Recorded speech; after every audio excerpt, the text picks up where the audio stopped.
Salve, mihi nomen est, Stella et hoc est Batgirl Oracle, the Barbara Gordon podcast, episode 221 for May MMXXII.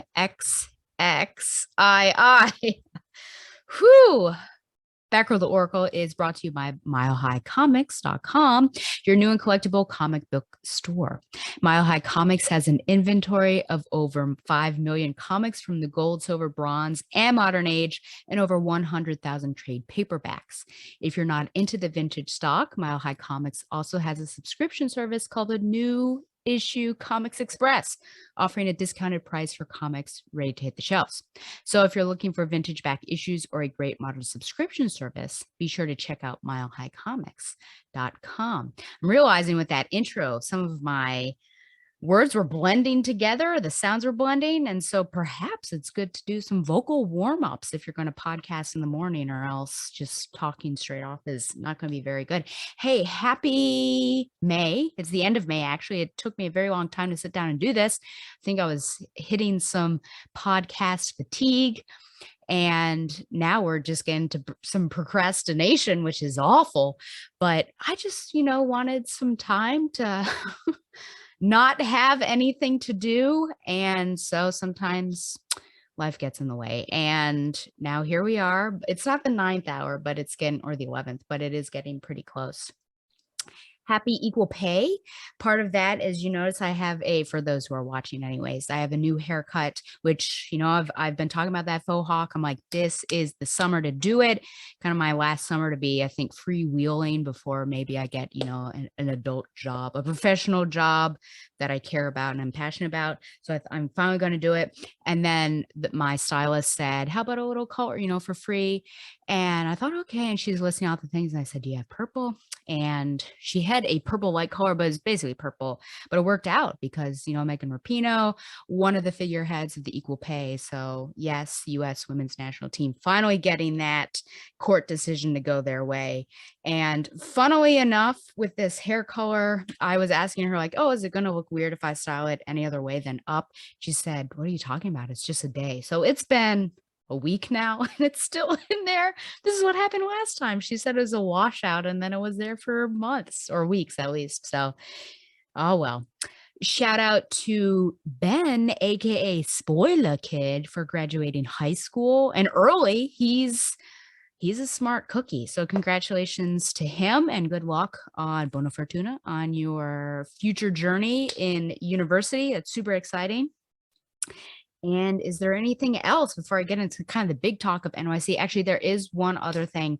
I'm going to have to make my rounds, I think, for all of my podcasts. I've already done it once with Quinoa, but just kind of where I pop on my shows. So I have recently found out that the G word, GYPSY, is a slur.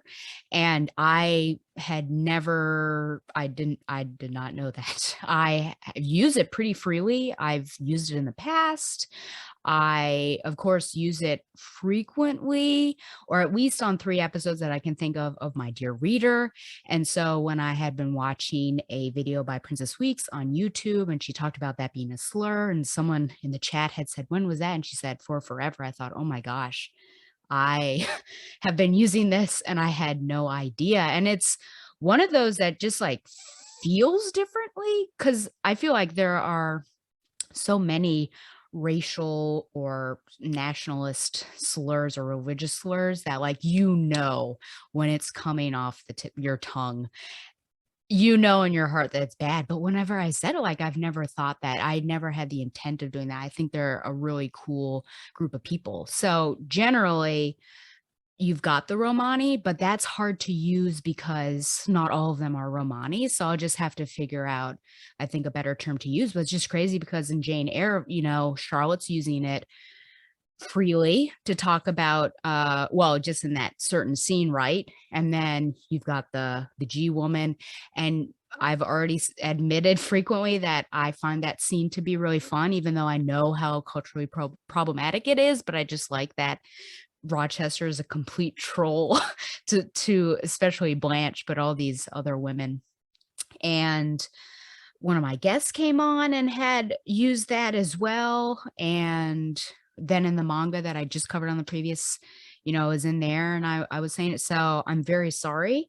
Especially, I don't know if I have any Romani, or gonna have to figure out what other term I could use. Traveler, I think Donovan had maybe mentioned, or Harry when I was on Quinoa. So I'll have to figure something out, but I am really sorry. And this is just a good lesson, right? Where you admit what you've done, you claim it, and you don't feel shame. You just learn from it and move on. So now I know, and I'll be sure to pass it on as well. That's whew, crazy. I had no idea. So, anyways, I shall move on. I want to talk about my New York City trip. And this is part of the reason why I think it had taken me so long to talk about or to record this, because I knew that this was going to just be crazy to talk about. So, the end of April, I went to New York City, and the main plan was to see Macbeth, starring Ruth Negga and Daniel Craig. And once we found out that there was this limited showing with him in it, I immediately texted Josh and Don, who are fans of Craig's in particular because of his run or his stint as James Bond, and I said, let's do this. Let's meet up and hang out. I hadn't seen Don for a year, and then Josh I hadn't seen for 2 years. That's why he's one of my best friends, right? He came to see me in Men on Boats. So we're doing it, right? We're doing it. We've got our tickets, got our hotel, all of that. So let me just run through this. I've talked to a couple people and went day by day. So hopefully maybe I can clean it up and it won't be super long. Maybe I'll try to call these guys. So here's the caveat. Well, first of all, let me say that this New York City trip has two subtitles. One subtitle is Lost Boys, and the other subtitle is Burn Victims, which I'll get into both of them. Maybe I'll call them and see if they want to defend themselves. But watchers, listeners, I've never led you astray. I let you know when there are biases. So I'm going to be as candid as possible with what had happened. And I think you can believe me, but I'll give it a shot to see if they are awake. I mean, it's 8:15 where Dawn is, and who knows what Harry's doing right now, but we'll see. So day one, which would have been a Friday, it's just basically a travel day on the Amtrak. I've done that 2 times now, which is actually really pleasant, and got to do some schoolwork. It was pretty uneventful. There was not a guy whose ex-girlfriend was a stripper this time. So yeah, did some schoolwork because it's near the end of the semester at this point. And then, which I'm done, huzzah, got 2 A's, humble brag. So thank you for all of your encouragement to everyone out there. Super excited to continue on this journey. Back to the story. And Donovan was flying in, and Josh was driving because he's a crazy man. So Donovan arrives maybe 2 hours before I am, but I feel like by the time he gets from LaGuardia, I think he was, to where I am, that he could pick me up, which actually it worked really well. I got off the train. He had taken an Uber, I think, and we met. And so got to the hotel, and then we're basically waiting for Josh, and Don and I spent that time together, just walking around, went to Midtown Comics, had dinner at Junior's, and which is funny because I suggested Junior's because I thought, oh, I'm not going to go to Junior's again after this because I think Claire will choose something else, but I was wrong. But I don't want to skip ahead. And poor Josh, it gets in late. I mean, he's driving up at, I think it was maybe 3 or 4. He said he was in Maryland. I'm like, man, you're on 495.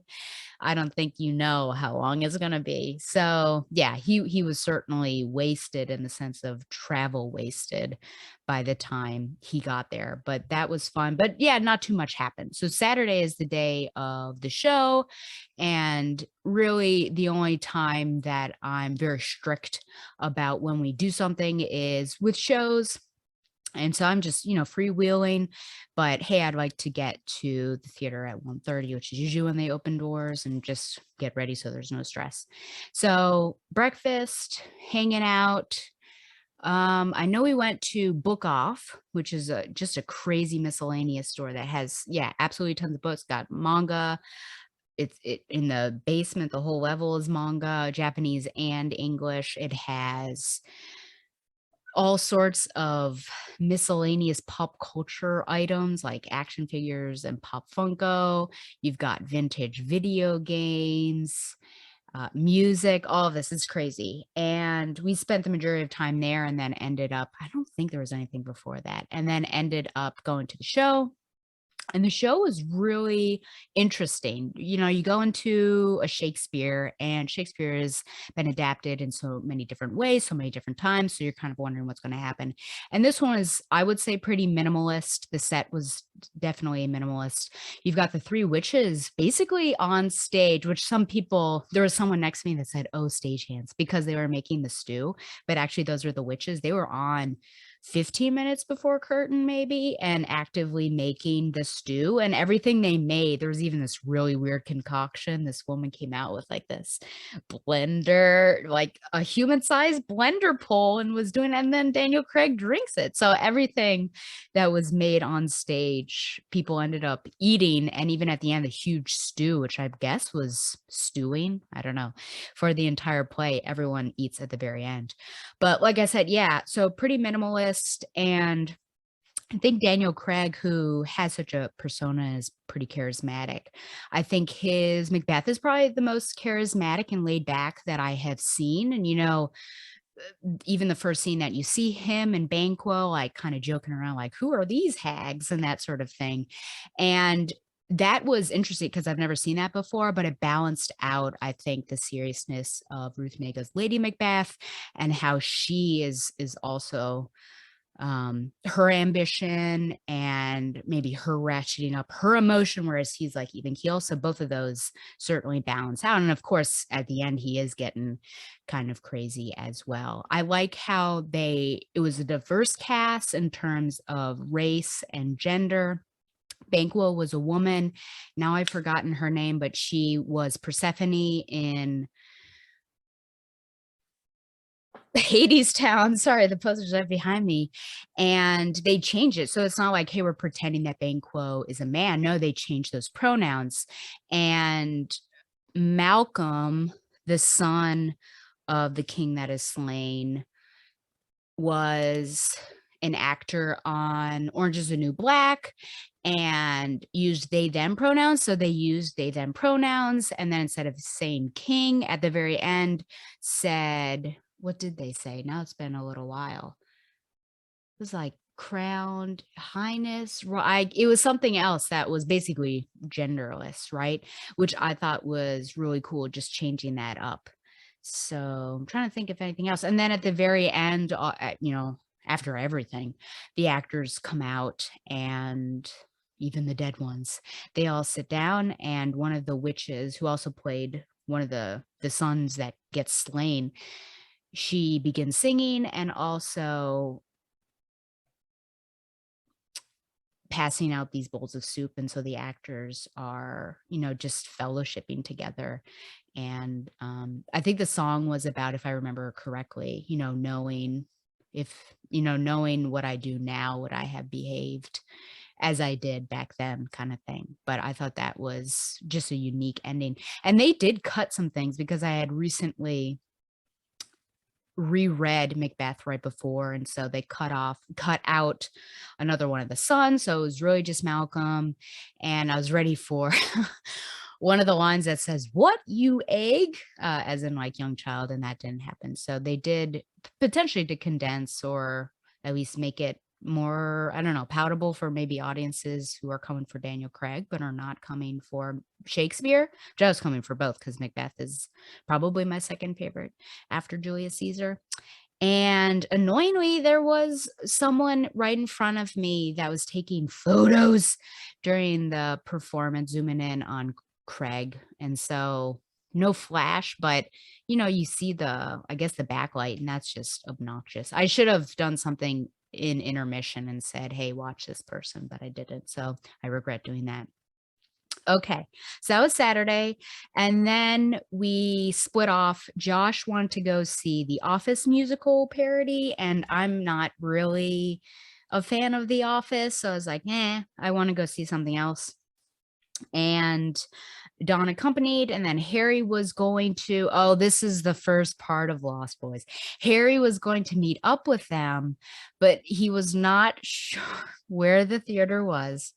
And then when he found out where the theater was, or, he didn't know, like, the address. I think he asked it, like, right after our show and said, "Where is the theater? What time?" Which is a bit concerning. And I'll reveal some personal things about myself after this, I guess, or you'll get a sense of who I am from this. And then he wasn't sure how to get there, but I think he later on found out. Did I say that Harry was going to meet us? Yeah, so Harry was going to come and stay basically Saturday and leave Sunday and hang out with us because currently he's in near Boston, so it wasn't too bad. I basically cajoled him into coming for a day. So, nagging and manipulation can be positive, people. So that's not my issue. So I let them go. I think, Josh knows what he's doing. I go and meet Claire, and we've decided to see For Colored Girls Who Have Considered Suicide When the Rainbow Is Enough. And sure enough, she decides, because I said, "Hey, Claire, you choose. Last time when we met up, I chose juniors. Why don't you choose?" And then she said, "Can't we just do juniors?" So, I mean, she likes juniors. I like juniors. So juniors 2 times. Out of everyone on the trip, I'm the only one who did not have any pizza, which is pretty funny. So we're eating, and then we go into Colored Girls or For Colored Girls, and I wasn't sure what to expect, honestly. I just knew I wanted to experience, I think, a deeper play, and I had heard good things, and I was also looking for, a play with people that I wouldn't normally see. And someone was saying next to us, I got some cheap tickets, but we could see everything. It was mezzanine and in the back, which was really good actually. And the person next to us said that it was basically a play of monologues. And I thought, well, the only one I know with monologues is the vagina monologues. And I hope it's a bit more stirring than that, which they're funny. But I just thought, oh man, are they just going to be women on stage? And whoa, no, not just women on stage. So all of the women, they're just named by colors. So Lady in Orange, Lady in Red, all of that. And yes, they do have monologues, but there's choreography. I mean, they come out and there's music and there are images on these canvas screens, and they're all dancing in the beginning. And Lady in Black, it starts off with the spoken word poem. So there's poetry, there is prose monologue, some singing, spoken word, as I said. It's really powerful is all I can really say. I really enjoyed that. And it's so disheartening because I could only see the mezzanine, but it seemed like the theater was half full, and they were even going to end their run early, but then they got some Tony nominations. I think one of them is for best revival of a play, and so now they've decided to keep their run going and maybe even extend it. But I cried a little bit during one monologue, which was about rape, which was just really powerful. And, sometimes people don't believe you when you are oftentimes, raped by someone that well, you are seen hanging out with him. So it's probably not rape, or it's probably your fault, sort of thing. And then at the very end, Lady in Red, who I believe that actress is now, I can't remember, my playbill is not with me, but that actress is nominated for a Tony. She is talking about, she is the wife of a serviceman who comes back, has PTSD. She has 2 young children, and he is abusive towards her. She ends up getting out of that life, and at one point she takes him back. So it's going to be a little fuzzy, but at least the big Tito, he either like breaks in or she lets him in and is considering taking him back. But it quickly turns, and she regrets letting him into that space. and he beckons the kids over, and it seems like, oh, maybe he's being loving, and then all of a sudden he is dangling the kids over the balcony, saying, take me back or they die. And this pregnant woman on stage, right, is speaks of how these children are killed. And meanwhile, in the background, then she starts wailing, and in the background, like of this theater world, you can hear the outside world sometimes come in, and ooh, it's still getting to me. You can hear sirens, and so she is wailing, and whew, yeah, I was crying there. And then the they try to bring you back up, and that's the end.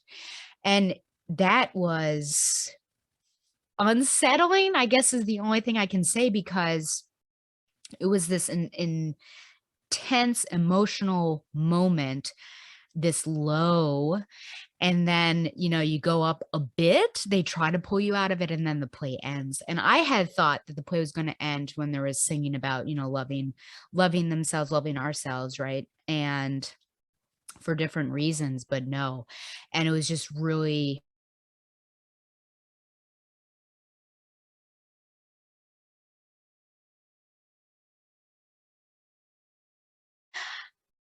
I know I was talking about this intense emotional experience, and it was just hard to bring us out of that. And I'm kind of trying to work through the organization of that play, that they would do that. And afterwards, I had a hard time pulling myself together, gathering myself, and just asked Claire if we could like walk a bit, and just trying to keep it together. And then she needed to get back to Columbia. And so I dropped her off at the subway and then went back and proceeded to sob for a couple hours, to be honest. And I'm still trying to work through why it affected me so deeply. I immediately the next day actually ended up getting this so that I can read through. I haven't read through it yet. As you can see, it's like still, the emotion is still lingering. If I watch interviews on it or see stuff about it, I get teary eyed. I think part of it is the theater experience, period. I find it to be very intimate because, with screens, there's this disconnect. You're clearly an audience member with the screen. There's some sort of fictional reality there. But with theater, everyone's breathing the same air, and you are a part of that experience. And so I think being there and watching that go down was super powerful. I am not obviously, a colored girl, but this whole play, I think, spoke to me as a woman. And many of those vignettes or poems really spoke to me, monologues spoke to me as a woman. I think having a pregnant woman talking about the death of two small children was also very powerful. It was just a powerful experience. And, part of me felt guilty, like, oh my gosh, should I not be crying? Is that like white guilt? But I don't think it had anything to do with race for the reasons that it was affecting me. But just very powerful. And if you get a chance to go up there and see it, I hope you do. I hope you do, because that theater does not deserve to be half empty. I should say Claire and I were going to go on a run, but the Columbia line, which I think is the one, was shut down. She had to do some crazy stuff to get over. And I thought it's just going to be an inconvenience for you, so don't worry about it. But I did run. It was super fun. I've always wanted to run in New York City, but I don't stay in the city. And so for 2 days, I think 2 or 3 days, no, I guess 2 days, I woke up early and I ran along the Hudson. That's where the hotel was. And I went one way and the other way. And it was like very cool seeing, Spider-Man, whenever you were swinging in the Hudson, they pulled you right back out. They didn't like it, but it was pretty cool to see the piers and just run in the city. So that was Saturday. Yeah. Yeah. The guys kind of just hung out and I just needed to be by myself, which they understood. Sunday, I woke and ran and the guys were still sleeping. So Harry was at a different hotel and I hit him up and asked if he was awake and he was. And so I said, hey, let's go to Whataburger. No, that's not what it's called. It's Essa Bagel. There we go. Essa Bagel. So here's part one of Lost Boys. So actually part one was poor Harry not knowing how to get to the theater. But part two of Lost Boys is that I thought, hey, I told him, I said, hey, I'm going to test you. Which way do we go? I think we're going to 6th Avenue, like 32nd. I said, oh, are we going right or left? And he said the wrong answer. Luckily, I wasn't letting him lead, but we went down, we made it to Essa Bagel, hung out, came back to the hotel and gathered the other guys. And the plan is to go to Midtown and the professor, my chief Tata correspondent, Professor Carolyn Cook, is going to meet us there. So we all managed to get there. We get there a little bit early and we're just waiting outside like nerds, a line is forming. And Carolyn appears, hung out in Midtown a bit. I throw Harry under the bus because he said, now I don't know if you listened to Quinoa, but he said at one point on a podcast, really wrongly, but people don't seem to want to correct these gentlemen, but I have taken it upon myself to do that. He said there are no female Jedi, which is a blatant it's misinformation. That is hashtag fake news. So I said, because we were in a corner, I said, oh, Carolyn, did you know that Harry said that there are no female Jedi? Boy, howdy. And then he said, would it be better if I said there are no female Jedi of note? And she said, no, that would not be better. So then the rest of that time, I think there was some trolling of like, oh, what's that? A female Jedi. So afterwards, we were going to go to Koreatown and find a restaurant. Harry has been rediscovering his Korean roots. And so I thought that would be pretty fun. And Carolyn wanted to go there as well. And so this is where it happens. This is where Lost Boys begins, as well as Burn Victims. So I'll try to merge them together. I want to say to you all that I was having the time of my life with this. So please, under no circumstance should you think that I was helpful and not trolling, because I would just laugh. I was not helpful at all. So we go to Drama Bookstore and I can't remember how it happened. Let's just say it was me. It probably was.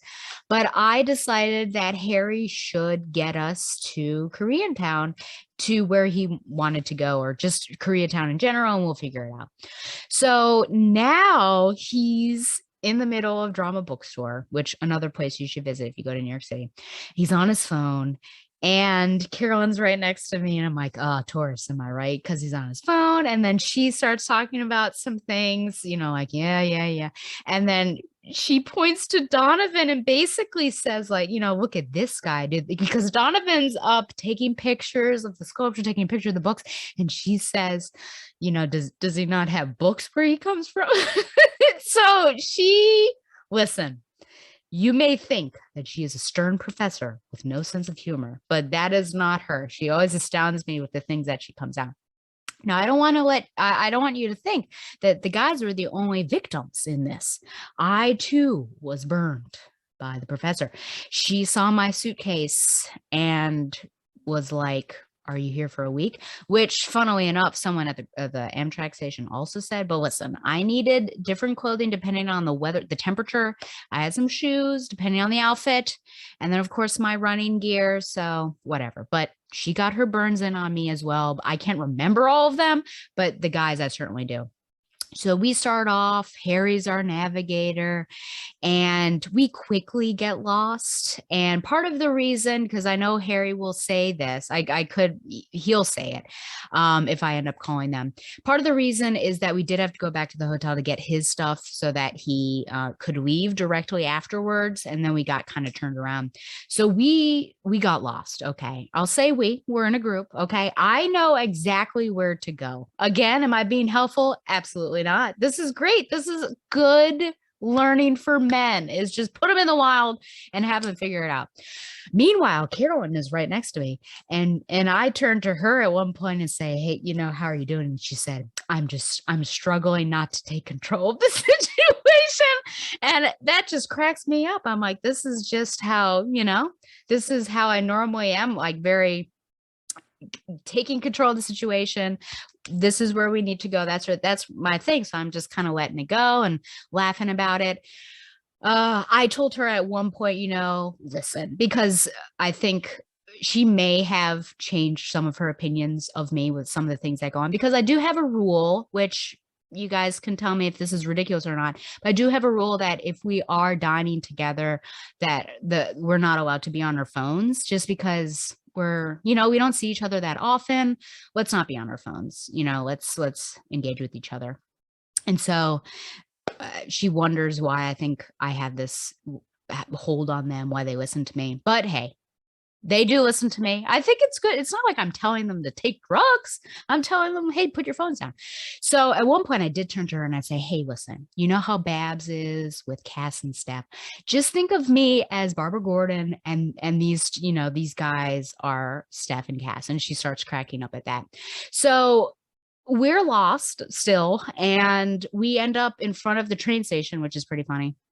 Donovan decides to now help out, and he's trying to orient himself. And at one point he says something like, okay, well, we're here right now.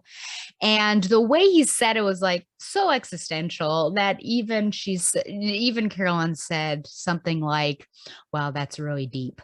But it was so it was so sarcastic. That's what I'm saying. Burn victims everywhere she turns. So we travel on. I'm not helpful. I'm just laughing at every wrong turn and occasionally looking over at Carolyn to see her reactions. We do finally make it to Koreatown, find a place to eat. And as a personal anecdote, I do really poorly with spice. And I found out that Koreans, apparently all their dishes are very spicy. I was able to find something that I could tolerate, which is great, but that does make me nervous if I ever decide to venture over to South Korea, because I may not make it. Let's see. So yeah, I guess that's mostly it for that day. I mean, that was just the whole thing. I mean, we made it, which is great. But then Harry needed to get to his train. And so Carolyn took control of the situation. She said, okay, follow me. And so, she takes off and we go. And we make it to the train station. We take some pictures. An unfortunate thing happened where Donovan's sweatshirt of ContraPoints was stolen off the street. It was crazy. It was there at one point on this mechanical box and then gone after some pictures, which is just insane. Never think it was going to happen to you. We bid adieu to Harry, and then Carolyn's got to go to her car, and Don is a bit chilly. He's chilled without his sweatshirt, so he breaks off as well to go with Josh and just rest up. And I walk Carolyn back to her car, and we just chat along the way. And I don't think I'm forgetting anything about that. No, and so that was. Feel like I was just about to say something and then I didn't. I mean, she got me. I wish I could remember the other things she made fun of me for, but I cannot. Maybe sometimes I misspeak and she catches me on it. And I remember at one point when I was at her house in the winter, I said kryptonite and I meant carbonite. And so I said, well, he could mean because the Mandalorian says, you can come in hot or you can come in cold, something like that, warm or cold. And I always took the cold to mean the carbonite, but I said, oh, well, it could mean the kryptonite. And then there was like a pause and she said, you mean carbonite? So, she holds me accountable. And yeah, bid adieu. So our party is back to the three of us. and we were going to go and get a dessert. I wish I could remember the name of this place. It was pretty cool. You could do anything with ice cream, cookies, and donuts. You could make sort of concoctions. And after that, I want to take a couple pictures of marquees just because I like to have those. And I forgot to take one because of my emotional distress for Colored Girls. And went back to the hotel and basically hung out. And I was wiped, I have to say. And then, yeah, Monday was basically the travel day back. So we said goodbye to Donovan first. And then Josh and I were more or less the same. He had to take the Long Island Railroad out. And then I, of course, was taking the Amtrak back to Charlottesville. So I think that is my NYC trip. I'll let you know if something pops up as I'm remembering everything, but it was great. I felt emotions that I never thought I would feel, and I had a great deal of fun with my friends, and it was nice to see Harry in person after becoming, because I feel like Harry and I are actual friends now because of the films that we've watched and playing video games together and everything. So that was pretty cool too. Oh, I have to say, there was something, another burn victim. One thing is calling Harry out. Harry calling Donovan out is we were outside Midtown or something, or walking on our way to Midtown. And I had mentioned something I think that we had both seen, or maybe he had seen. I said, "Oh, is that going to make it on your top 10 end of the year list?" And he said, "No, because it's not the first time that I've seen it." And I pointed to Donovan, who was ahead talking to Carol. I'm like, "Oh, that hip." And Harry said, "I know, he breaks the rules." So I think that Harry called Donovan a hypocrite without actually using the H word, but it was there. Okay. I think that's it. If anything else pops up, absolutely, I'll bring it in, I guess, in a non sequitur. I will say that, please, Harry, Donovan, email me if I've gotten anything wrong, or if you want the audiences to know your perspective on this matter. I frankly think I was pretty open about everything because, as I say, I was not helpful at all. I was just laughing because I wanted the men to get us there. But see, where would men be without women who have strict schedules, know where to go, that sort of thing. Okay, that was NYC. Long intro. Shag's mac and cheese, comfort and joy. Blah, blah, blah. Shag's mac and cheese of comfort and joy, aka Find Your Joy segment. I mean, NYC was great. Yesterday, I got to see Mr. and Mrs. Cheapskate, aka Professor Allen, and or aka Professor Quarterbin and Mrs. Quarterbin. I was trying to think of all his aliases, or my cheap hairstyle correspondent. They were going on their way to NYC, and yeah, took a little side trip and visited me at the hospital and sat with them for lunch, which was just a joy to be with them. And then finally, Ellie and Aj. Oh, I finally saw Ellie and Aj in concert. I think I've spoken of them before. I've used their songs, but everything they're putting out since their return really has just been amazing, but they've never come really close enough for me. And there's a small venue in Norfolk that I love that I feel like is just perfect for them. And then last year they had this virtual concert that went through their whole new album, and then they dropped their tour dates, and bam, the Norval was on it. So I got tickets right then and went, and I got front row. I was the first person in line, which is pretty insane, and got front row. So it was an amazing, amazing experience. I'm so happy and blessed to have been able to go and do that. Oh, you know what? There are two things that I did forget to see. Again, personal things, but I want to know what your opinion is on this. Okay. So the reason why I'm saying is because I like to objectify the rear ends of animals. in particular dogs, but if you know, because I can see them mostly on the streets, but you know, cats and things like that. And so I will often send images of said behinds to Dawn and Harry for them to enjoy. And on the streets of New York City, you know, if we would see a dog, I would stop Donovan. I'm like, oh, Donovan, what do you think about the fuzziness of this behind? You know, is it too fuzzy? Is it not fuzzy enough? What do you think? And or furry, you know, I use those interchangeably. And he called me a deviant. He called me a deviant. He said there's something wrong with me. Now, this began, I think, this predilection here is because Don and I were rewatching Cowboy Bebop, the anime, and I'm like, and every time Ein would come on, I'm like, oh, look at the fuzzy bottom. And then that was kind of my litmus of what's this remake going to be, aka Cowboy Betrayal. What's it going to be? It was pretty fuzzy. But now I see all these little fuzzy behinds. And so he thinks this is deviant behavior. So I ask you, audience, do you think that this is deviant behavior to look at the furry behinds of animals and also objectify them perhaps, and also judge on the furriness? Now, I will say that I am not the only one. There are calendars out there with these behinds. There are countless Instagram reels that I find with people. There are mouse pads that have like these voluminous rear ends. So I just have to say that if it's deviant behavior, I am not by myself. I am just rejoicing in nature. And how is that any more deviant than, will this let me do this, I wonder, than objectifying this? Which, ooh, look at Dick Grayson, man. And I think this is from Nicola Scott, and this is a summer issue. And I think she calls it like Dick in Shorts. I think that's what it's called, or Dick in a bathing suit, but hubba.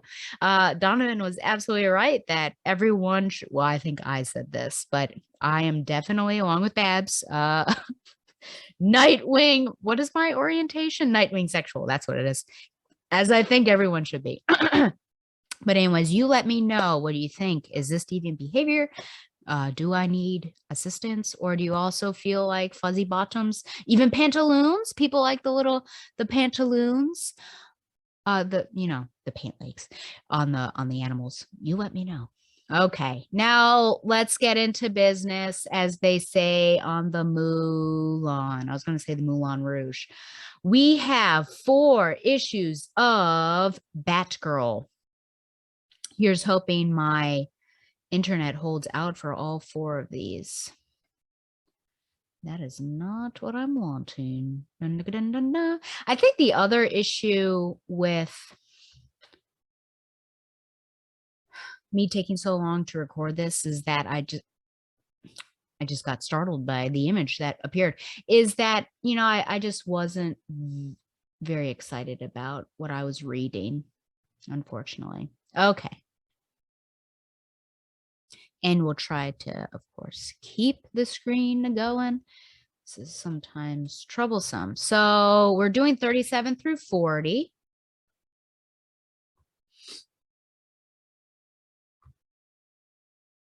Okay. Batgirl 37, Thicker Than Water, April 2003 cover date. Writer Kelly Puckett, penciler Damian Scott, inker Robert Campanella, colorist Jason Wright, and digital chameleon. David Kane breaks out of prison, delivers a package to Batgirl, and returns to his cell. Batman and Oracle examine the package, and it appears to be simply an ordinary knife. Batgirl realizes this is the day Kane told her was her birthday, and it is a birthday present. Batman reminds her that Kane acquired her on the black market as a baby, and he has no way of knowing what her real birthday is. Oracle alerts Batman to a kidnapping. A wealthy young girl named Jill with a professional art career has been taken from her mother. The mother seems disinterested in the girl's well-being beyond the money she brings in through her gallery openings. Batgirl tracks down the kidnapper, a thief named David Sullivan, and is surprised to see that the young girl seems to love him. It's revealed that Sullivan is secretly her father, and the girl wants to leave her mother. Sullivan pleads with Batgirl, explaining that he truly loves Jill and only wants what's best for her, even though he's a professional criminal. His actions remind Batgirl of David Kane's behavior, and she has a flashback to Kane giving her the same knife as a present when she was a young girl. Batgirl realizes that David Kane truly is her father, not just a man who purchased her as an infant. She tells Sullivan that it does not matter how much he loves his daughter or she loves him, and she hands Sullivan over to the police. Jill is returned to her unloving but stable mother. That's interesting. Batgirl goes home and uses power tools to try and smash the knife Kane gave her, and she cannot do it. Okay.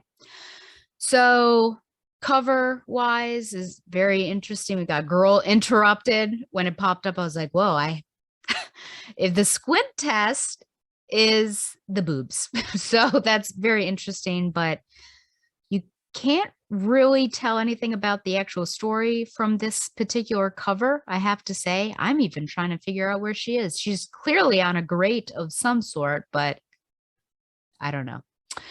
So I'm actually not sure what is. Are we over here? Page down. Okay. I'm not sure what's going on in the beginning with the timeline. Um, it was a bit, you know what? This actually makes a bit more sense now that I'm rereading it after the synopsis. But just the fact that David Kane just on, he was there, he's not there anymore, and then all of a sudden he walks back. But initially, it's kind of confusing without help as to what is going on. I do wonder in regards to this gift and even the knife, whether Batgirl lies to herself about it or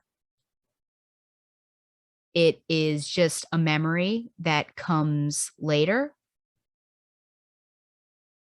Because Babs actually says, does it mean anything to you? Have you seen it before? And Cass says no. And maybe she really doesn't remember. Maybe it's something that is repressed and then it comes forward later on. She needs that moment with David Sullivan and his daughter, and then it all comes clearly. Maybe it is something that she wants to deny, that Kane is her father, because what does that mean and what does that say about her? I'm not sure. I wonder if Batman is lying to Batgirl or even to himself, saying that Kane acquired Cass on the black market. I think it's a strong possibility that he's lying to himself. That would be something that he would not want, right? I mean, it was really hard for him to accept that she was raised an assassin and that she may have murdered someone. She did murder someone. He's got those videotapes like, no, she didn't do it. So this is perhaps something else that he's lying to himself about, and lying to himself so much that he's also lying to her. But I think in a protective manner, in her case anyways. I think there might be some just denial attached, maybe, if he is lying to himself. Cass pauses with a statue that she sees. Let me find that section here, right here. And I do wonder what it is that she sees of the statue. Is it that it's a fake? What exactly is going on, and how does this connect with the story? I like that you see the love between a criminal father and his daughter here. And you see it in two layers of the story, right? You see it with David Sullivan and his daughter, and then you see it with David Kane and Cass, because I think that knife is not a goading or trolling gift, but actually something. The fact that he remembered her birthday, I think that does say something. Perhaps he still is exerting some sort of control over her by sending that knife, but I think there's also love, however perverted it may be, from David to his daughter. I found it really interesting that Cass says, let me find this here.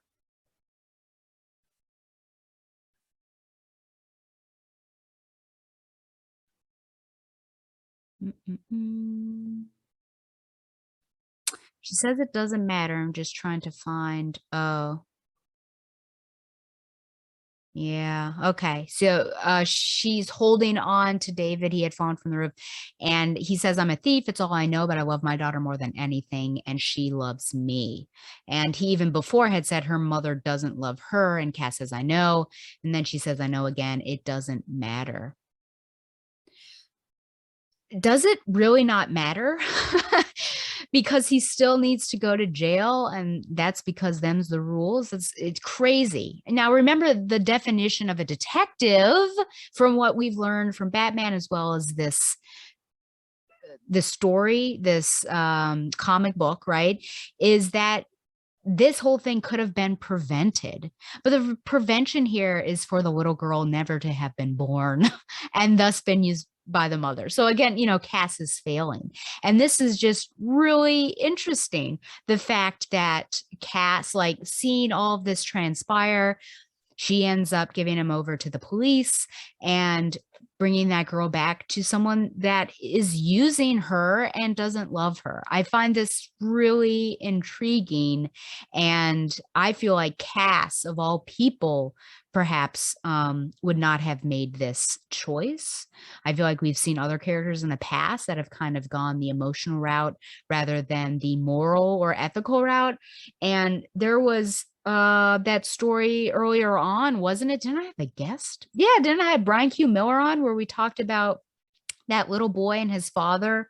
You thought the father was one guy, but it was actually the crazy guy. And yeah, so she has done this in the past, kind of letting some things slide, knowing what is better for the person. But here we are. It was a dramatic way for Cass to actually capture this David. She ends up dropping him out off of a roof. I personally, well, she now knows, right? The toll of being a detective, right? She already knew it in the past. I think this is a completely different toll than we've seen in the previous issue or storyline. Even Batman sees that she's upset, but hey, isn't that guy a capital H hypocrite because he lets Catwoman go sometimes when she should be in jail often. So, and that's for what? I guess his own personal, his own selfish emotions, whereas she could have been given that little girl a good and loving future. And now she's probably going to grow up, maybe a bit unstable. I don't know, but without the love of a mother or, really with anyone loving her properly in her life, she may not grow up well, or perhaps may not understand love at all. So yeah, Cass, it ends with Cass trying to destroy this knife. I mean, must be made from, Wakanda and just can't be destroyed. It's very interesting. And she, ends up just walking away, which is interesting. I mean, certainly taking out her frustrations, I think, of what just happened, the case, as well as maybe her connection with David Kane as well. Crazy. But isn't it sad that Batman doesn't say happy birthday? He just says, it might not be your birthday. I'm going to give this 8 out of 10 hang gliders. And we're going to move on to, we're going to move on to Batgirl 38. But I do have to speak a bit about Gotham Knights 37. And I could actually do a whole segment on this, but this is really not the place. It's really not the place. And I do have to pull up some stuff, I think, from Donovan, who, because I demanded to know, because that I have some biased thoughts on Stephanie, that I do want to protect her. And oftentimes I give her the benefit of the doubt over Batman. And so I really went into Gotham Knights 37 trying to figure out, is it just me? But okay, well, Gotham Knights 37, which is funny because Scott Beatty has written it. And I actually took a picture of something where Steph says, Batman's a jerk, and Robin, what did I say? Where Steph said Batman's a jerk and Tim agreed with her. And Scott Beatty, who is my friend on Facebook, said, hey, I wrote that. And I said, you sure did? And, Batman sure put Stephanie through the ringer. But in Gotham Knights 37, this is what it says. When Bruce Wayne was accused of murder, this is the publisher synopsis, spoilers, training with Batman suddenly ceased, now having been rejected by the Birds of Prey, which is strange. Maybe, but it was more Dinah. Dinah said, hey, I don't have time for it, but you are capable, go out on your own and learn some things. But let's go with rejection. Spoiler wants answers, and she's willing to confront Batman to get them. But when a Cobra terrorist rolls into town, she's thrust into a mission that may well be over her head. Okay. And this turns out to be, unfortunately, she's literally, I don't know, is she fired? She's just kicked off the team. And Batman tells Batgirl that Spoiler will not be encouraged or trained any longer. So in Gotham Knights 37. Batman gives spoiler 2 hours to like find this person and solve this issue. But he basically has trapped her into failing. I kid you not. There was no way she was going to get there. And he already had someone set up. It was Rex Mason, Metamorpho, had already been set up in order to get the guy. Like everything was already solved. There was no way she was going to get there. And it was absolutely ridiculous. And I thought to myself, am I reading this incorrectly? I'm really trying not to be biased here. And so I did Facebook message Donovan and I said, hey, could you do me a favor and just read, this 37 and tell me if I'm reading it incorrectly? Because, obviously I have bias against Batman. And he said, bear with me. Let's see here. Okay. Oh, yeah, he absolutely set her up 100%. I will say that I think this is 100% in character. Batman's foundation for trust is if he relates to the other person. He related to Dick and Jason. Tim had to earn his trust. Barbara had to earn his trust. And part of that was him taking Jim Gordon in mind. For years and years and years, he straight up did not give Stephanie the benefit of the doubt. And it really would not be the case that he trusted her until she was Batgirl. So crazy. Okay, so I'll move on. Like I said, 37, I could do a whole thing with that. They'd be really interesting to talk with Carolyn about that. But let's get into Batgirl 38, which is really the result of this, and we'll talk about it. So this is Test Line, May 2003 is the cover date. Writer Anderson Gabrick, and this is his debut. Penciler Jeff Parker, inker Robert Campanella, colorist Jason Wright, and digital chameleon. So Batman tells Batgirl that Spoiler will not be encouraged or trained any longer, but when Spoiler comes by her Batcave, Batgirl only hesitates for a moment before inviting her inside. They then play rooftop tag, which Batgirl turns into an unofficial training session. Batgirl thinks Batman is being unfair to Spoiler. Whoa! Especially since Spoiler's father recently died. Batgirl reveals to Spoiler that Kane is her biological father. Their conversation is interrupted by a turf war between the Lady Killers and the Tiger Lilies. Batgirl makes Spoiler promise to stay there while she handles it, but when Spoiler thinks Batgirl is dead, she dives in. But Batgirl isn't dead, and she knocks Spoiler out, carries her away, and then finishes with the gangs. Batgirl wakes Spoiler up and admits that she thinks Batman is right. Spoiler angrily tells her that Batman isn't her dad and never will be. Batgirl still wants to be friends, but Spoiler says, and I quote, "Friends don't turn their backs on each other," end quote, and leaves. Okay. So I do like the cover. I think that's pretty cool. Riot Girls, just them leaping down. Also, girl on the back there. Looks like she's pulling down her jeans. Who even knows? But yeah, pretty cool dynamic cover of the two of them. Oh, by Cliff Chiang. Wow. Okay. So we find out that Spoiler is according to Batman and Gotham Knights 37, Spoiler is a danger to herself and others. Okay, so that's the thing to keep in mind here. And right, I went in like thinking biasedly. I read this and, Batman really is a jerk in it, right? Steph says so. Tim agrees. Oh, I'm talking about 37, right? Maybe I don't need to get into that there. Yeah, just double standards. Kaz has made mistakes. Batman seems to just have it out for Steph. I think, yeah, I'll move on from that. Okay. So I love the fact that Cass basically disobeys Batman and lets her in, right?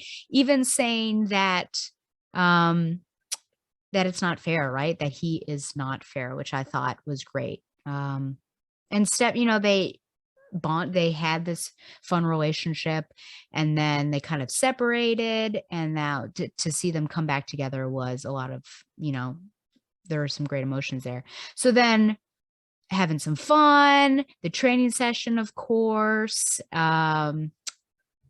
Unfortunately, Cass has to. So here's an example where, yes, one could say, in fact, that Steph is a danger to herself and others because she misses something here. She slips and she doesn't catch the roof in time.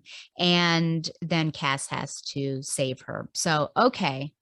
we're kind of seeing what that possibility there.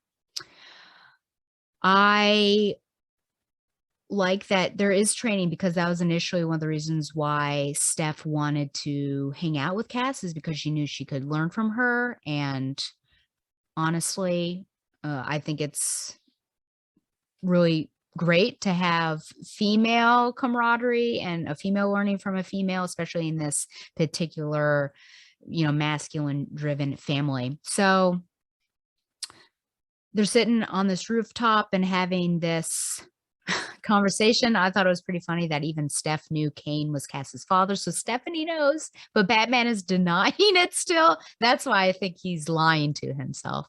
But just the fact that, yeah, they have this shared experience of having these villainous fathers that were not the greatest growing up.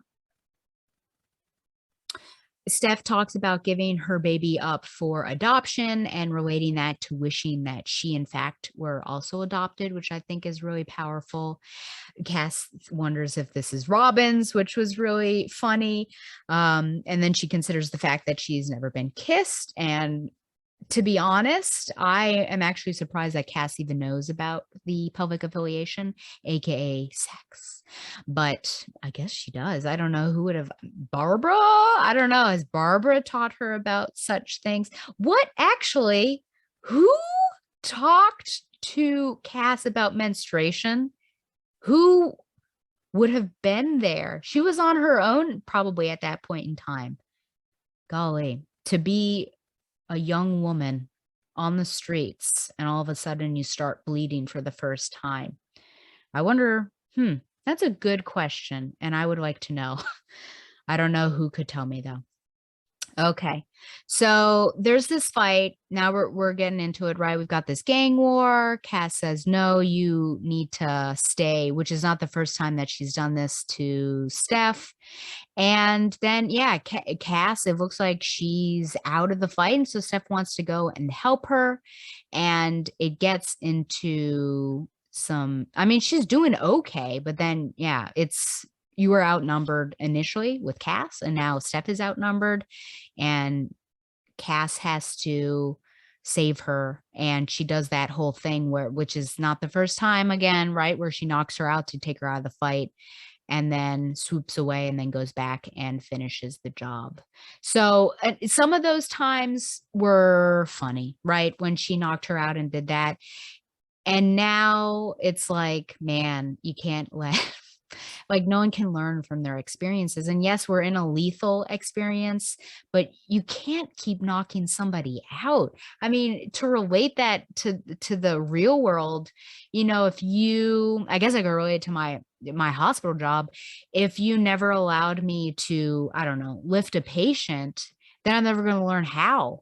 Because you're like too worried for something to happen, then how am I then when there's a dire need and I don't know how, and it's an extreme situation, that's going to be really bad. So there are all these opportunities for learning that were taken away from Stephanie. She really had no agency.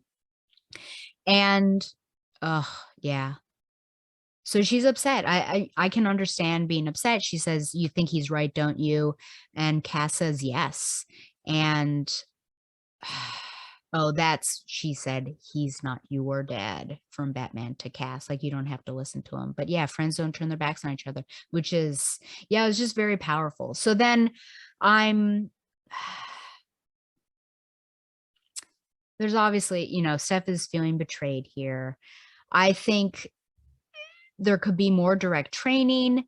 I think there could be training with someone who actually cares about her, maybe like Cass. Why not Barbara, right? There's some opportunities here.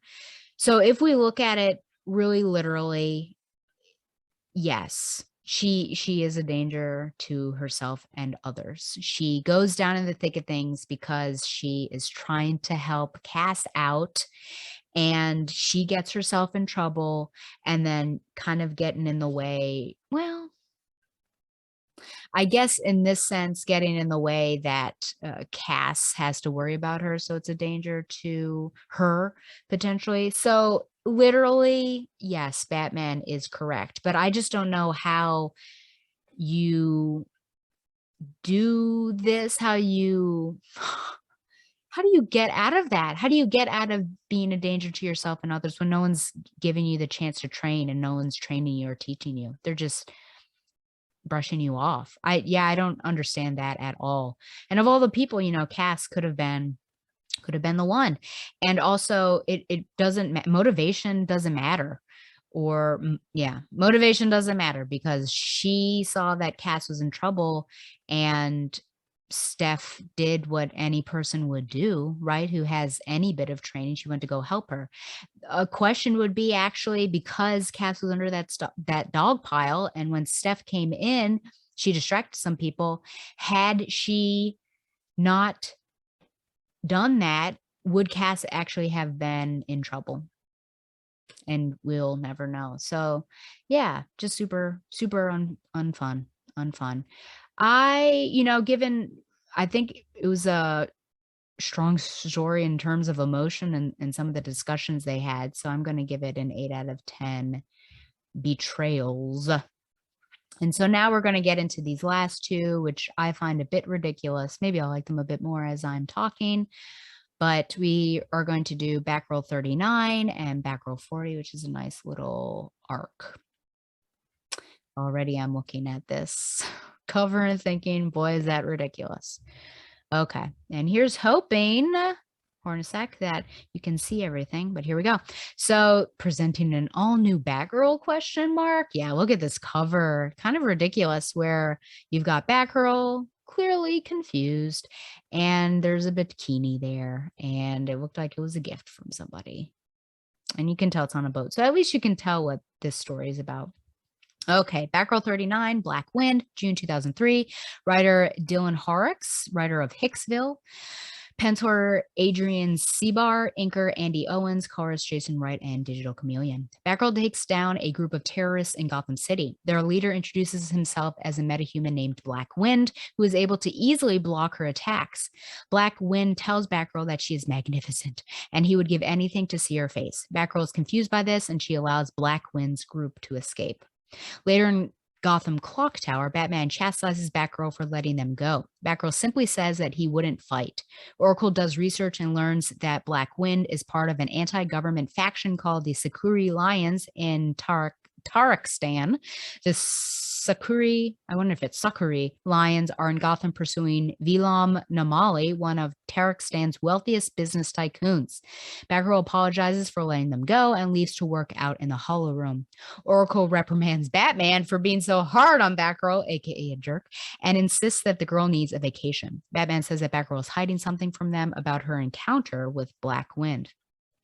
Batman pays for Batgirl and Oracle to vacation on a cruise liner. Oracle buys Batgirl a bikini, which Batgirl wears very reluctantly. Batgirl has difficulty relaxing and prefers to spend her time in the gym. Oracle encourages her to flirt with a young man named Carl Kent, whom Batgirl recognizes as Superboy in disguise. Batgirl is extremely uncomfortable, feeling sexualized, aka objectified, in her skimpy bikini. That bad part. That night at dinner, they learn that Vilam Namali and his bodyguard Ludo are passengers on the same cruise liner. Batgirl disappears in the middle of the meal. Yikes. Okay, so I don't even know what to say. Okay, so Batgirl lets this violent thief go, right? Let's get to the scene here. Hello? Oh my gosh, yeah, they kind of, whoop, whoop, is this it? Well, I guess I can just do it here. So Batgirl lets this violent Black Wind go, but not the thief who loves his daughter. How does that make sense? Cass, you are a hypocrite. Oh, okay. I did think that this was obviously we don't know anything to see his face. the synopsis, thank you to DC Wikia for all these synopses, but certainly gives us more than I think we get from the actual issue.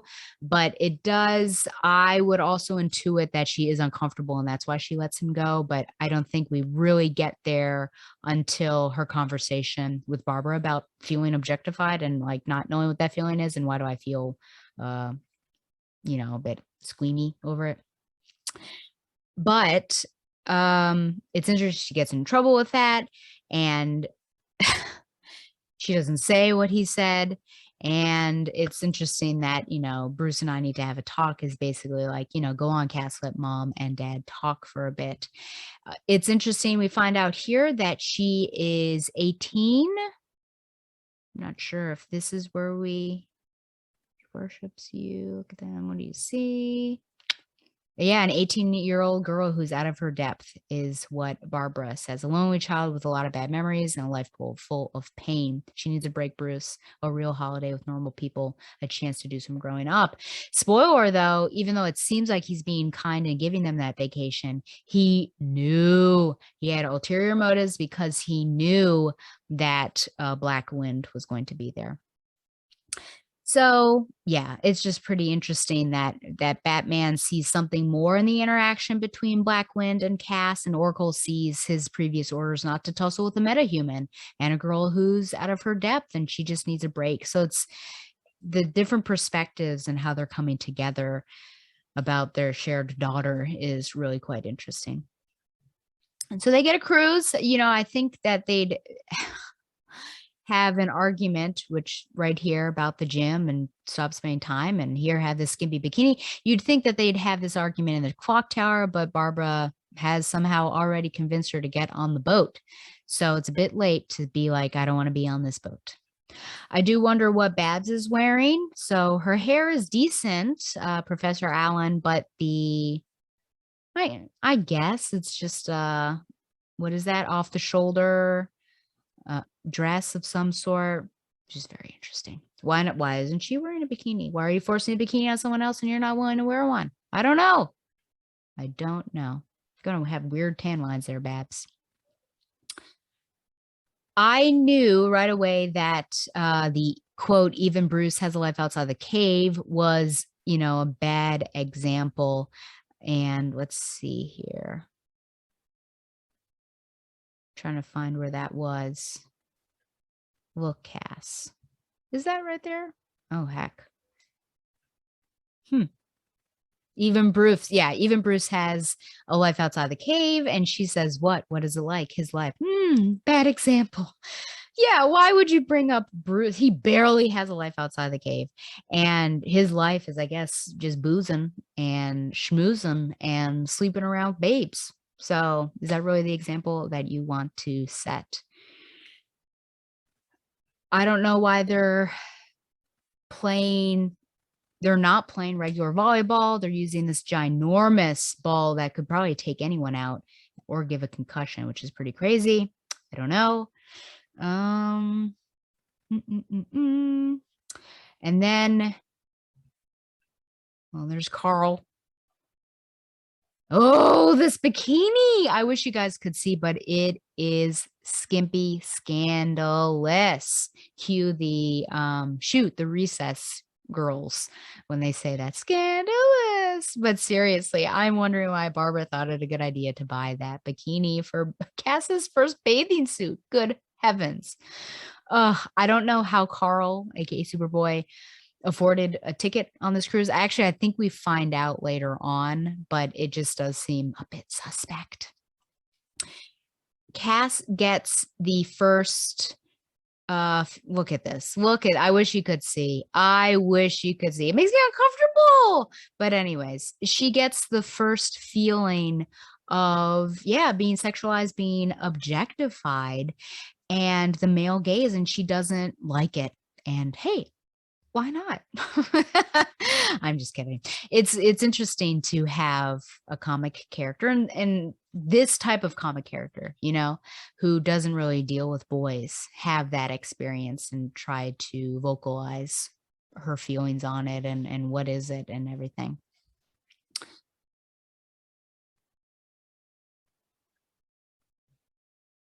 Yeah. So when he looks at me, you know exactly what he's thinking and feeling. Yeah, it makes me feel bad, right? Because you can read. And then Babs owns it and says, I should never have made you wear that damn bikini. And then, of course, at the bottom, we're pairing, I should have never made you wear that damn bikini with this really sexualized image of Cass with the wind blowing and a shirt, but the shirt is open. You can, see everything. So I don't know.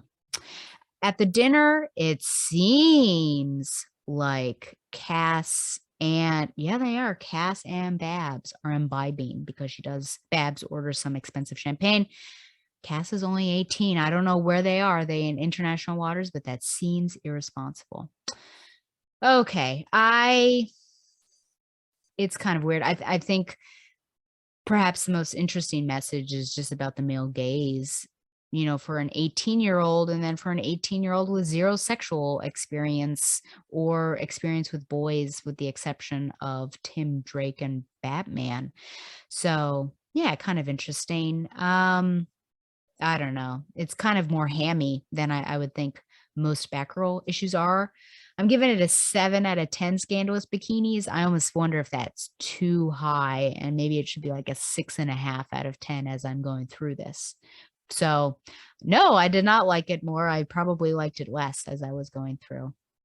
And then our final one, which finishes off that part of the storyline. We'll see what happens, of course, and whether there's a shipper.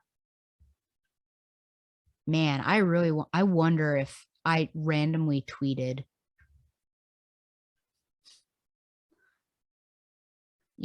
a writer or creator of Cass here and asked them about Cassandra's first period and who taught her about that, what they would say. Okay, so this is Batgirl 40, Little Bat. July 2003 is the cover date. Writer Dylan Horrocks, penciler Adrian Seabar, anchor Andy Owens, colorist Jason Wright, and digital chameleon. Oracle angrily calls Batman when she realizes he manipulated her, and Batgirl, Batgirl, strikes again. The cruise, gosh, this whole episode is about Batgirl, isn't it? The cruise ship they were sent on is not a vacation. Bilam Namali is their fellow passenger, a man targeted by the Suckery Lion terrorist cell. Oracle takes her revenge by telling Batman that Superboy is also on board and a romance is developing between Superboy and Batgirl. Batman is not pleased. Some leeway there. Romance is blossoming. I mean, it does in the end, spoiler, but okay.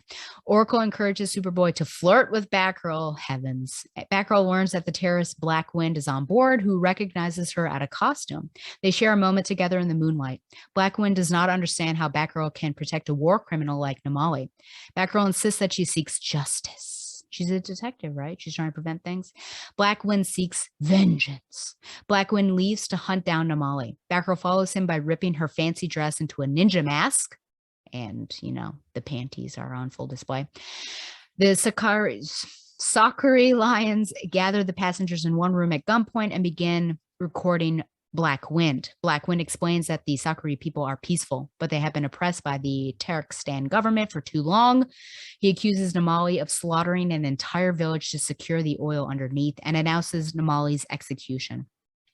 Superboy arrives in costume to stop Black Wind. There is a massive gunfight, and Batgirl deals with the terrorists. It's revealed that Namali's bodyguard Ludo is a metahuman, part of the same Soviet research laboratory that produced Black Wind. Superboy realizes that Batgirl is the girl he was flirting with earlier and notes that he only recognizes her with a mask on. Batgirl and Superboy take on Ludo. Ludo charges through the ship, taking Batgirl and Black Wind into the water with him. Ludo drowns. Batgirl is able to secure Black Wind until Superboy arrives. The ship docks. Oracle insists that they take a real vacation next. Batgirl refuses as she simply wants to go home. Superboy approaches Batgirl and gives her his number, asking if she can call him in Smallville. Superboy feels flustered talking to the dark, mysterious Batgirl, and she simply kisses him. Okay. So over here, does this show what we I guess. Kind of a guy in a Hawaiian shirt, bloody fist. Nah, I take it back because it looks like we're in is this the right issue? This feels like I'm in a wrong issue here. It looks like a cityscape. Batgirl brings the pain, bloody fists, and yeah, this would be misleading. Okay. I do like this. Batman's a troll, so Barbara's going to troll him right back. Like that. Okay. Yeah, I don't know about that. I don't know what Barbara Gordon is doing. I would advise against it, but honestly, yeah, I'm sure she would love to go dancing or something. Maybe what she just had, Cass just had a conversation with you about how uncomfortable she feels. Why are you pushing this on her and not having a conversation about birds and bees or like these sorts of feelings? That's Barbara, I am upset with you. Okay. So I do wonder about this Ty Darshan and how close in age to Cass he is. I thought he was older, perhaps. He is older, but closer than I originally thought.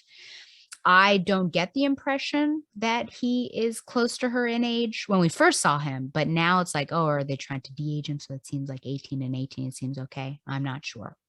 But yeah, there's certainly some, I think, some shipping there. And again, it's just like the images on the page point to that male gaze, right? But it also is like, look at how naive she is. She's not thinking about the fact that the wind is pulling her skirt / dress up. But that's just who she kind of is. Man, that's crazy. Oh, don't touch me. Heckity heck. You know what I want. Man alive. It's like reading a romance comic, but it's just entirely inappropriate. Okay. The interesting, let's see here. Costume change, right? I get the mask, but also you've ripped up material of the skirt when you didn't have too much of a skirt to begin with. And now your panties are going to be on full display. Ay. Okay. Like Darsham, I certainly am confused as to what Cass is doing and what her, I don't know. Why is she going after the people that she's going after and not these other people? I guess she's just trying to take them all down because they're all in the wrong. But it really seems like the terrorists are legally the ones that are in the wrong. So again, I've got this confusing of like, what are you doing? And how does this compare to a couple issues ago when you only focused on the legal side of things? Not sure. I had a question of, yeah, so some of this art certainly makes it seem like she's eating the fabric. I wonder if I can see that when she's talking. Yeah, kind of like that, right? Put me down. It's like she's sucking in the mask. I don't know. Can she breathe? Who knows? The fight goes on, it's a decent fight. Batgirl and Superboy first team up. And oh yeah, right there we can see her lips. It's very bizarre. Mm.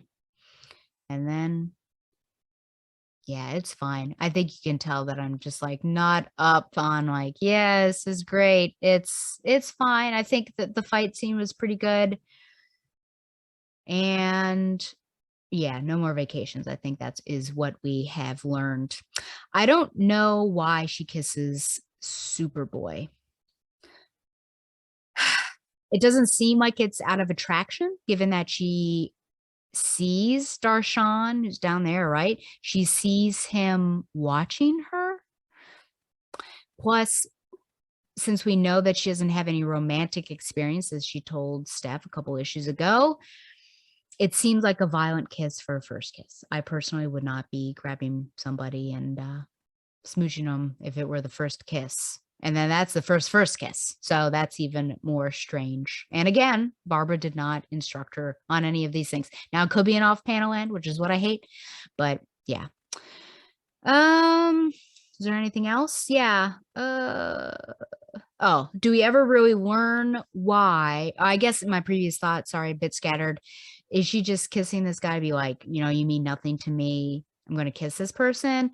Or is it to make him jealous? Is it like she's got kind of these romantic feelings, but she's decided to displace them and put them on, I guess, displaced romantic feelings, but she has now put them on, his name's not Connor, Carl? Who knows? Do we ever learn why she let Darshan go in the previous issue? Even though the synopsis kind of says, I don't know, was she convinced of his reasons and his people's plight? I don't think that makes sense now because, of course, she takes everybody down.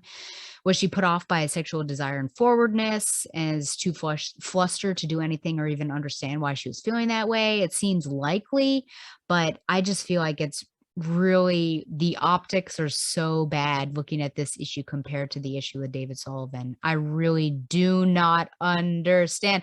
She was uncomfortable in that issue as well. She knew that he loved his daughter, and yet she's like, I'm so sorry, you've got to go. So what? I don't know. This guy being a skis to you, that's even more reason to get him arrested, but whatever. Frankly, if she feels uncomfortable, is Cass really the type to let someone walk away and get away with it? Why did she not just haul off and hit him? I don't know. I don't really understand this Cassandra. I don't really recognize her. I'm confused. She's confused. Barbara should have helped with that confuzzlement. Who knows? And yeah, I just finish off by saying a weird arc, and I'm not sure what it achieves. What do we learn here besides reinforcing that Batman is a jerk? Which, did we need that? No, but here we are. Or is it just to push Cassandra forward sexually? And how much does she know? This is crazy. This is like saying, abstinence is the only policy, and then kids don't know anything about anything. It's problematic. Think about poor Daphne. It looks like this romance continues, by the way, since it says next issue, world's finest romance, ? Daphne Bridgerton. I was trying to think, is that actually her name? Daphne Bridgerton, when she marries Simon, says, or basically knows nothing, doesn't know what Simon's doing with his, I'm going to say it. Am I going to get blocked for all of these? I said the S word, sex. She doesn't know why he's ejaculating into other, like, cloth and things like that. Not into her. And then her mother didn't tell her anything, and she had to go to a maid and say, just tell me everything about, and then she learns, of course, of what is actually happening. And there's just so much danger when you are not telling the other person information. I think that the concern is, and I guess it's a valid concern, right? That when you're telling somebody this information, now their eyes are open to it and they're going to be looking for it. Now there's going to be temptation there. But the flip side is, if you don't tell them anything, they can be taken advantage of. And now they're in trouble because you didn't teach them about what sex actually is. And now perhaps you have a pregnant teen or someone who has been assaulted, or perhaps they have a venereal disease because they weren't using protection. So while I do approve of abstinence, I don't think it can be abstinence only. I think you have to say, hey, abstinence is a good thought. But here are the facts, though, so you know that if you're getting into a situation, and also going through kind of common refrains. Why do I always talk about, I feel like I constantly am bringing up sexual assault on this podcast now. I don't know why, but here we go. But if you're also teaching common refrains that men, and, I'll also put out there, women may use in order to shame you into having sex with them, and that still is counting as rape, and because you're cajoling someone into doing it, and it's not 100% with their consent. So I don't know what sort of lessons Barbara had. I don't know if, because and this could be a sexist thing for me to say, but because we have a male writer, he maybe didn't feel comfortable going into that. But how are you going to stand there when a young woman, 18 years old, who has been objectified for the first time, says how uncomfortable that made her feel? You lean into that discomfort and like, yeah, you should flirt with her. The bikini, of course, didn't help matters. I don't know why Barbara did that in the first place. And at least she regretted it. And have no discussion. Did the writer really not? That could have been a really powerful moment from mother to daughter where, father has all these life lessons on the streets, but mother is the one that should be, oh, a bunch of leaves just fell. Mother should be the one having these frank, emotional, sexual body conversations because she never had that. So I don't know. I gave it 7 out of 10 violent / first time smooches, but I feel like it should be a 6.5, just like the other one. So there we go. Okay, my last thing, I feel like this has gone a little bit long, which is going to be insane to edit. But my last thing is listener emails.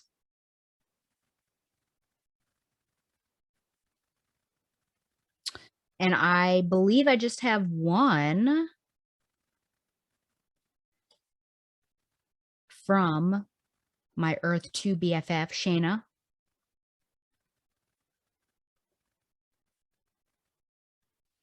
Okay, regarding episode 220. Hi, Stella. I think your point about the influence of fandom is right on, and I think it is those with the loudest voices that often have the most sway, for better or for ill, as you so perfectly put it. I would add that I don't think it is necessarily a matter of morality, though, just a difference in opinion. People come to these stories and characters at different points in their lives and bring with them their own unique experiences.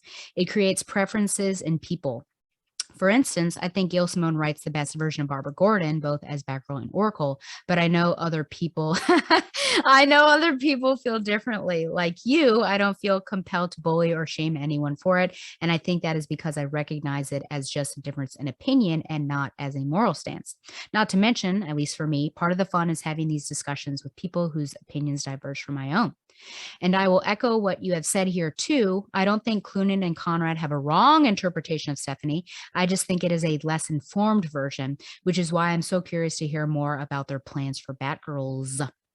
I want to know more about what their influences are and just what exactly these characters mean to them. Moving on. In my last email, when what I should have said was inexperienced instead of younger when describing the target audience for Batgirls.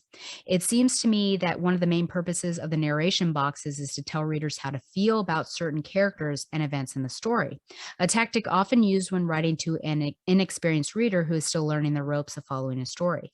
Whether it is actually accomplished, whether it is actually accomplishing that or not, who knows?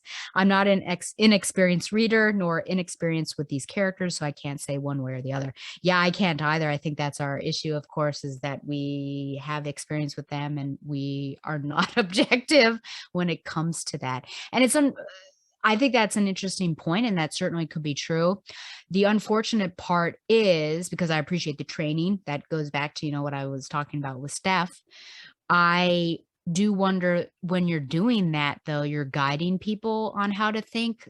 Where is the space for the reader to kind of figure it out on their own or make their own judgment calls? So in a way, I wonder if those narration boxes say it's like our way or the highway, like this is what's going on, this is what you should feel, anything else is incorrect, which takes out, there's the intent, the author's intent.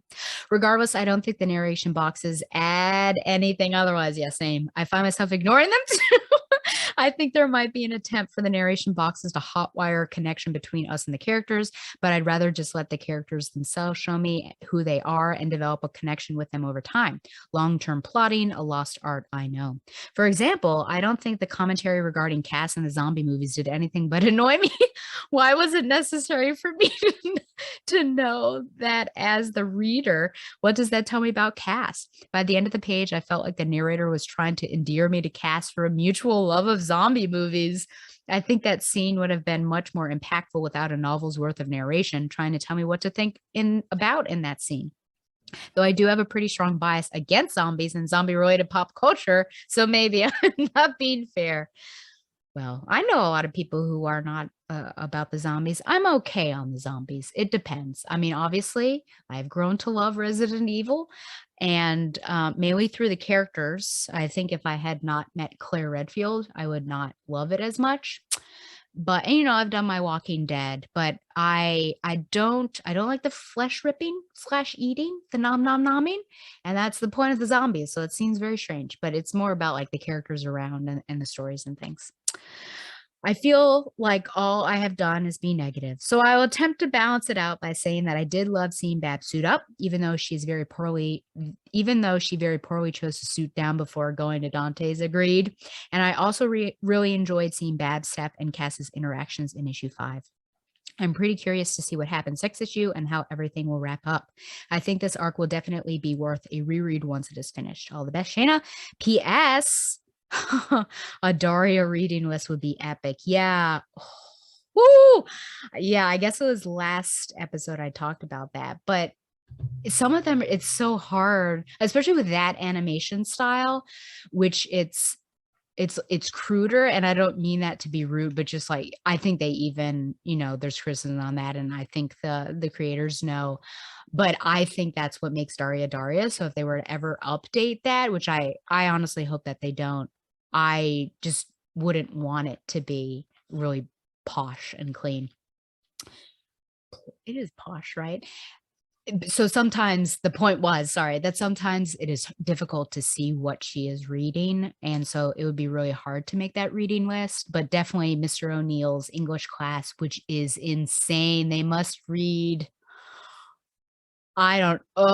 maybe 50 books a year. It was kind of crazy, all the books and what they're talking about. So that would be the way, I guess, if you just, every time Mr. O'Neill, you see him and he's talking about a book or you see on the board, you could do that. I think I've been through probably a lot of them. There might be a couple of Shakespeare that he mentioned that I haven't, but yeah, I did the Dharma Bum, which I'll talk about later, Dharma Bums and the Kurt Vonnegut ones. But it'd be interesting to see like, oh, what other ones that I've never heard of are on this list. So maybe I think it would require another watch through, and I'd have to pause and write everything down, unless maybe online someone has already done it.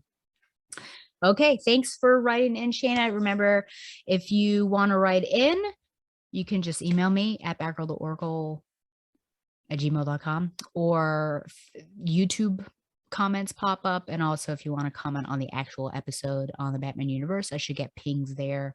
And then tweets will also come through if you're tweeting to me. So there are many ways to get in touch with me, and I'll be happy to read out those emails and comments and things. It's nice to have a dialogue because I've been alone for a little bit. So it's nice to be like, oh yeah, there are people still, with me. Okay, well, I'm going to take a break. Good heavens, this was a long first part. When I come back, I'm going to cover some modern quickies. I think it's mainly just Nightwing. I'll briefly talk about Urban Legends and a full review of the finale of the first arc, Batgirl's number 6. But first, Zaius's Radio Hour featuring All Comes Crashing by Metric. See you soon.